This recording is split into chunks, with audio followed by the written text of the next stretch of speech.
Cuando se piensa en la enfermedad de Parkinson, lo primero que suele venir a la cabeza es un temblor. Pero la verdad es que esa imagen se queda muy corta. El Parkinson es muchísimo más que un temblor.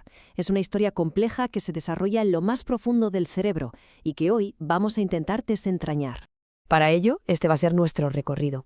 Empezaremos por la historia, para entender de dónde viene todo. Después, exploraremos las dos caras de la enfermedad, lo que se ve y sobre todo lo que no se ve. Nos meteremos de lleno en la neurobiología para comprender qué pasa en el cerebro.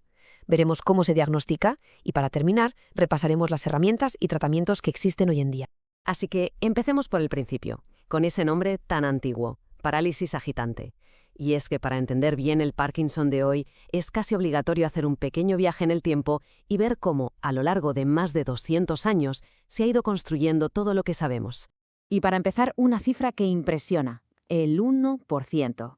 Puede que no parezca mucho, pero si pensamos en toda la población mayor de 60 años, el número es enorme. De hecho, esto coloca al Parkinson como el segundo trastorno neurodegenerativo más común, justo por detrás del Alzheimer. Su impacto, desde luego, no para de crecer.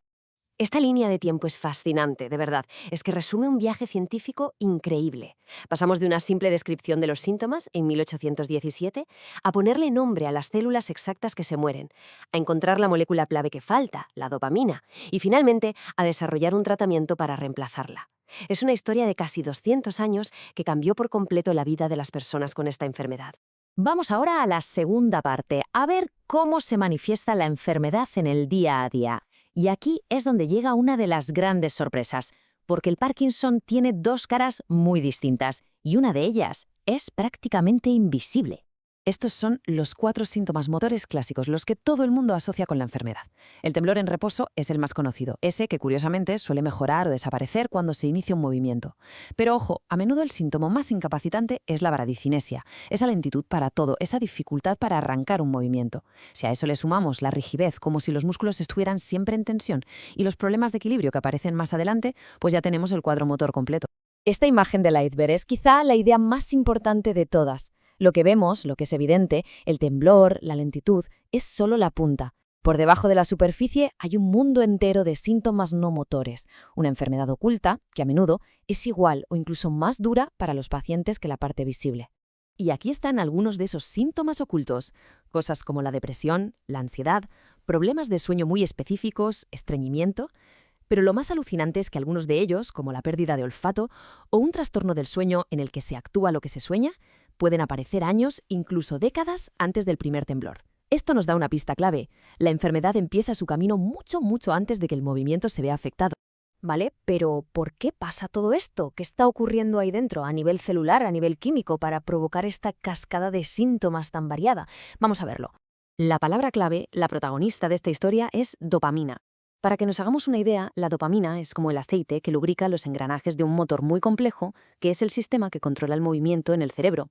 Sin suficiente dopamina, este sistema se vuelve lento, rígido, se atasca. Pues esta es la secuencia de los hechos. Todo arranca con la muerte de unas neuronas muy específicas en una zona del cerebro que se llama sustancia negra. Y aquí viene lo más sorprendente, los síntomas motores no dan la cara hasta que se ha perdido entre el 50 y el 80% de estas células. Para cuando aparecen, la caída de dopamina es tan brutal que el circuito del movimiento sencillamente se gripa. Y si miramos todavía más de cerca, con un microscopio, encontramos esto, los cuerpos de Lewy. Son unos cúmulos de una proteína mal plegada, la alfa-sinucleína, que se acumulan dentro de las neuronas que aún sobreviven. Son, por así decirlo, la huella dactilar de la enfermedad, la prueba definitiva que se busca en un estudio post-mortem para confirmar el diagnóstico. Con todo esto en mente, la pregunta es, ¿cómo se diagnostica la enfermedad en alguien que está vivo? Pues la verdad es que es un proceso que se parece más al trabajo de un detective que a una simple prueba de laboratorio. Y aquí está la clave. A día de hoy, no hay un análisis de sangre ni una prueba de imagen que por sí sola diagnostique el Parkinson. El diagnóstico es clínico, es decir, se basa en la experiencia de un neurólogo que busca ese patrón de síntomas, descarta otras posibles causas. Y quizá la pista definitiva, la prueba del algodón, es la respuesta a la medicación. Si una persona mejora de forma clara al tomar levodopa, el diagnóstico se vuelve muchísimo más seguro. Y aunque el diagnóstico sea clínico, a veces se usan pruebas de imagen como esta, un PET o un DaTscan, para tener una confirmación visual. Ojo, estas pruebas no ven las neuronas directamente. Lo que hacen es medir la actividad de la dopamina en el cerebro.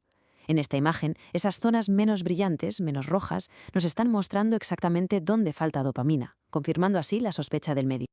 Muy bien, y llegadas a este punto, hablemos de los tratamientos. Y hay que dejar algo claro desde el principio. Todavía no hay una cura que detenga la enfermedad, pero lo que sí existe es un arsenal terapéutico muy, muy eficaz para controlar los síntomas y mantener una buena calidad de vida durante muchos años. Y en el centro de ese arsenal está la levodopa. Es increíble pensar que un fármaco que se empezó a usar en los años 60 siga siendo, a día de hoy, el gold estándar, vamos, el tratamiento más potente que existe. La idea es simple y brillante. Si al cerebro le falta dopamina, vamos a darle la materia prima que necesita para fabricarla.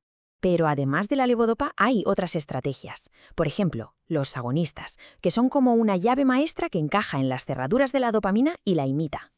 Y luego están los inhibidores, como los de la MAO-B o la COMT. Su trabajo es más bien el de un guardaespaldas. Protegen a la dopamina que queda, evitan que se destruya demasiado rápido y así consiguen que su efecto dure más tiempo. Y cuando las pastillas ya no son suficientes, entran en juego las terapias avanzadas.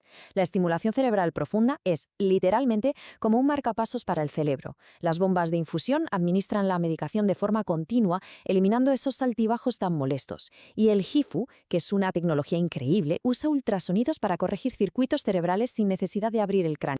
Y todo esto nos lleva a la pregunta final, la más importante de todas. Tenemos herramientas fantásticas para manejar los síntomas, pero el verdadero objetivo, el santo grial de la investigación, es encontrar una terapia que frene la enfermedad, que la detenga en seco. La gran pregunta es, ¿podrán los tratamientos del futuro ir más allá de simplemente reponer la dopamina y empezar a proteger las neuronas para que no mueran? Esa es la gran esperanza, y ahí es donde está puesta toda la energía de la ciencia hoy en día.